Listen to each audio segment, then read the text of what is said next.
శ్రీమాత్రే నమ. జయ గురు దత్తాత్రేయ నమ. ఈ వీడియోలో మనం మే 1వ తారీఖు నుంచి వృషభ రాశిలోకి మారినటువంటి గురుగ్రహ ప్రభావం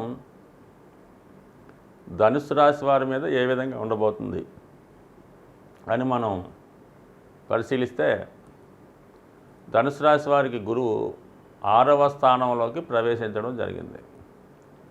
ఒక విధంగా 6వ స్థానం అన్నది మరి అది శుక్రునికి శత్రు రాశి, శత్రు రోగ రుణరాశి. సో అటువంటి స్థానంలోకి గురువు ప్రవేశించడం అన్నది ఒక విధంగా జాతకుడికి ప్రతీదీ కూడా పోరాడి సాధించవలసిందే. ముఖ్యంగా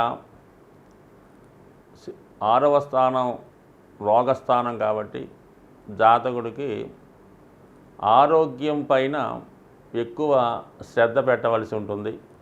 అంటే అది ఒక ఏజ్లో ఉన్న వాళ్ళకి. అది ఉద్యోగంలో విపరీతమైనటువంటి పోటీ ఏర్పడుతుంటుంది. ప్రత్యర్థులు మీ మీద విజయం సాధించాలని, మీకన్నా పై స్థాయిలోకి వెళ్ళాలని ప్రయత్నం చేస్తూ ఉంటారు. విద్యార్థులకి ఎంత కష్టపడ్డా కూడా మరి గురువు సరైనటువంటి స్థానంలో లేకపోవడం వల్ల అనుకున్న ఫలితాలు రాకపోవచ్చు. సో ఎలా ఉంటుందంటే, గురువు ప్రతి సంవత్సరం ఒక రాశి నుంచి ఒక రాశిలోకి మారుతాడు. ఇది అందరికీ తెలుసు. ఒకసారి మళ్ళా అదే రాశిలోకి రావడానికి సుమారుగా మనకు 12 సంవత్సరాలు పడుతుంది. ఎక్కువగా జాతకుడు యొక్క జీవన విధానం అంతా కూడా గురువు యొక్క గమనం మీద ఆధారపడుతుంటుంది. గురువు జీవకారకుడు కాబట్టి మరి నాడీ శాస్త్ర గ్రంథాల ప్రకారం అయితేనే, గోచార శాస్త్ర ప్రకారం అయితేనే, గురువు పుట్టినప్పుడు జాతకుడు జన్మించిన సమయం నుండి మొదటి 12 సంవత్సరాలు జాతకుడు బాల్యం అవుతూ ఉంటుంది. ఆ బాల్య దశలో ఈ గురువు జాతకుని యొక్క బాల్యావస్థ అంటే చిన్న చిన్న అనారోగ్య సమస్యలు, అలాగే ముఖ్యంగా విద్యా సంబంధించిన విషయాల మీద ఎక్కువగా ప్రభావాన్ని చూపుతూ ఉంటుంది. అది ఎక్కువగా తల్లిదండ్రుల మీదే ప్రభావం చూపుతూ ఉంటుంది.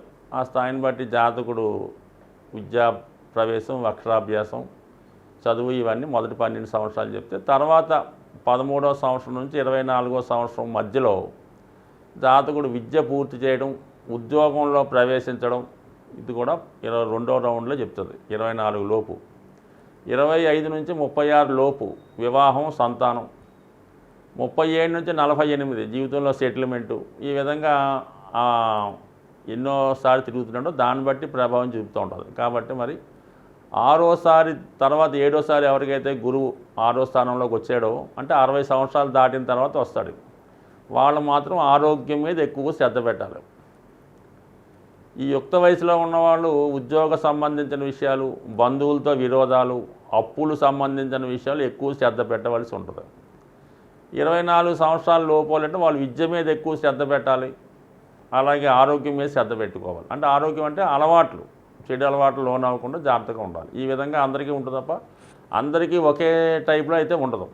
సో ఆ కారణం వల్ల ఖచ్చితంగా జాతకుడు కొత్త వ్యతిరేక ఫలితం మాత్రం ఖచ్చితంగా రావడం జరుగుతుంది.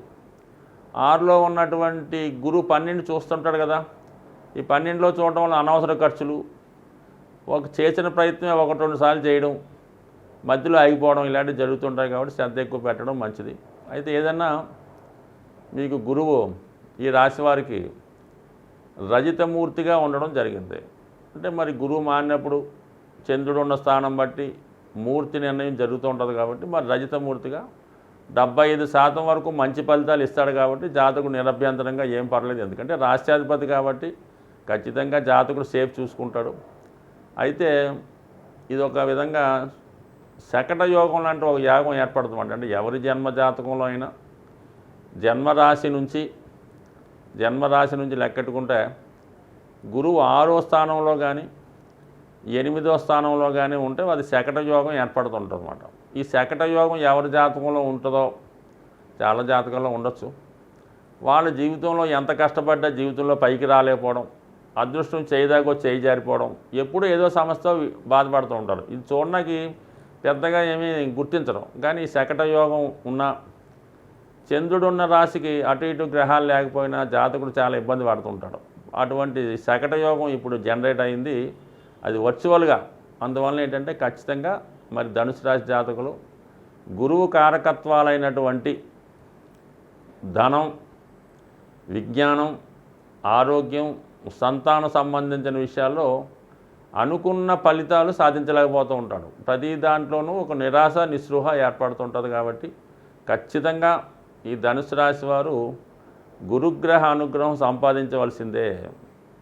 గురుగ్రహ అనుగ్రహం కోసం మరి ప్రస్తుతం ఈ రాశివారు ఎక్కువగా శివాలయ దర్శనం చేసుకోవడం, అంటే ఇప్పుడు బుధవారం రోజు చేసుకోవడం మంచిది.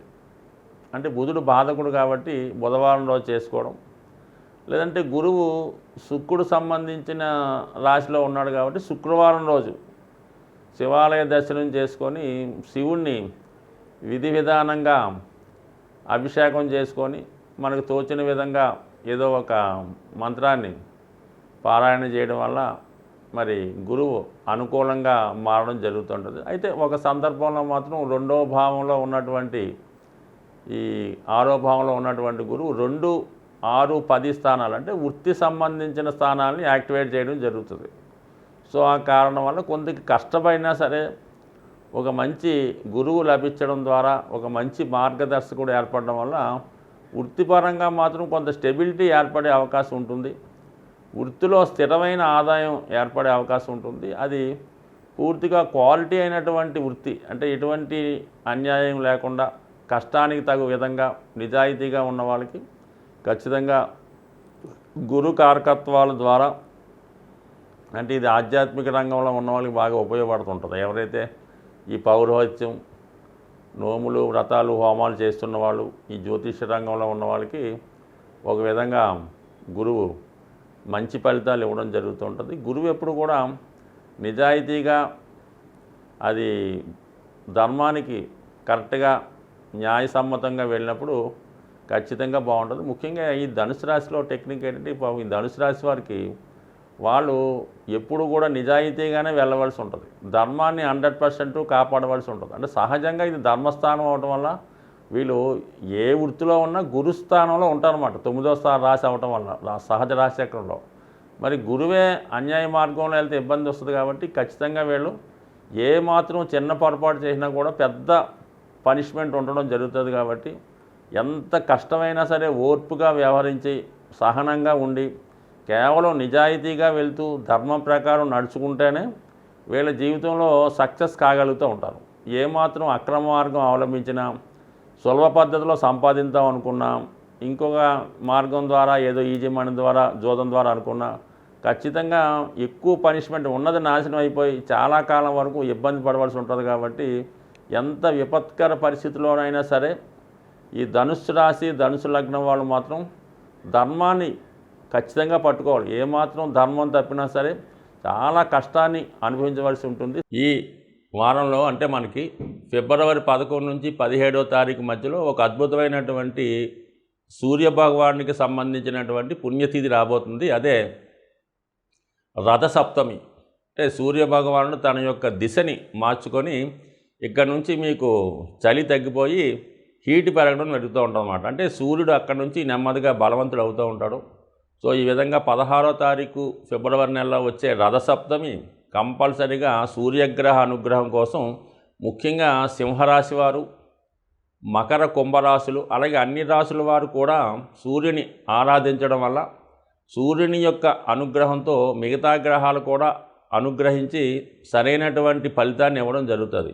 మీరు సూర్యుడిని ఆరాధించకుండా ఇతర గ్రహాల్ని అనుగ్రహం కోసం ఎంత ఆరాధించినా శూన్య ఫలితం మాత్రం రావడం జరుగుతుంది. అందుకని ముందుగా మీరు మరి ఈ కంపల్సరీగా ఈ రాశులు ఎవరైతే ఇబ్బందులు పడుతున్నారో, ఎవరైతే ఆనందంగా ఉన్నారో అందరూ కూడా ఈ రథసప్తమి రోజు విధి విధానంగా సూర్యోదయ టైంలో మరి సూర్యభగవాన్ని సాంప్రదాయబద్ధంగా పూజించి పాయసాన్ని నైవేద్యంగా పెట్టవలసి ఉంటుంది. అంటే పరమాన్నాన్ని తయారు చేసి అది మీరు సూర్యునికి నైవేద్యంగా సమర్పించి మీ కుటుంబ సభ్యులు తినడం వల్ల మీకు ఆరోగ్యం, ఐశ్వర్యం కూడా కలిగే అవకాశం ఉంది. సో ఏదైనా ఈ రాశి వారు చేసుకోండి. అలాగే మరి ఇక్కడ నుంచి కొన్ని రాశుల వారికి చాలా మంచి ఫలితం రావడం జరుగుతూ ఉంటుంది. రవి ప్రతి సంక్రమణానికి మారుతూ ఉంటాడు. మరి ఈ నెల 14వ తారీఖు అంటే 13వ తారీఖు సాయంకాలం 7 గంటల 14 నిమిషాలకి కుంభరాశిలో సంక్రమణం జరుగుతూ ఉంటుంది. వీలైతే ఆ రోజు కూడా సంక్రమణం రోజు అంటే మరి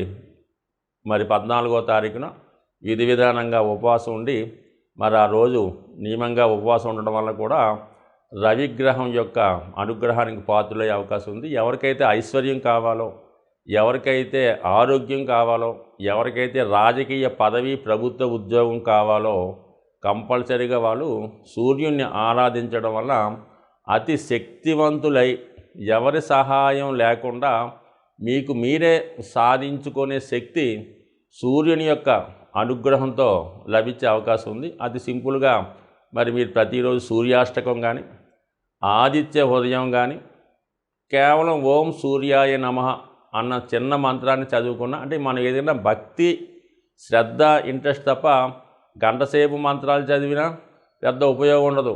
ఎటువంటి దాంట్లో భక్తి లేకుండా చాలా నమ్మకంతో చిన్న మంత్రాన్ని చదివినా సరే మీకు సంపూర్ణమైన బలాన్ని, ఐశ్వర్యాన్ని, ఆరోగ్యాన్ని సూర్య భగవానుడు ఇచ్చే అవకాశం ఉంటుంది. కాబట్టి కంపల్సరిగా వాళ్ళ స్థాయిని బట్టి సూర్య భగవాన్ని విధి విధానంగా మరి ఈ 16వ తారీఖు ఫిబ్రవరి రోజు పాటించి ఆ రోజంతా కూడా నియమంగా ఉండడం వల్ల సంవత్సరం మొత్తం మీరు నియమంగా ఉన్న ఫలితం వస్తుంది. కాబట్టి ఈ చిన్నపాటి రెమెడీని ఆచరించి మరి 12 రాశుల వారు సూర్యగ్రహ అనుగ్రహం పొందుతారని ఆశిస్తూ స్వస్తి.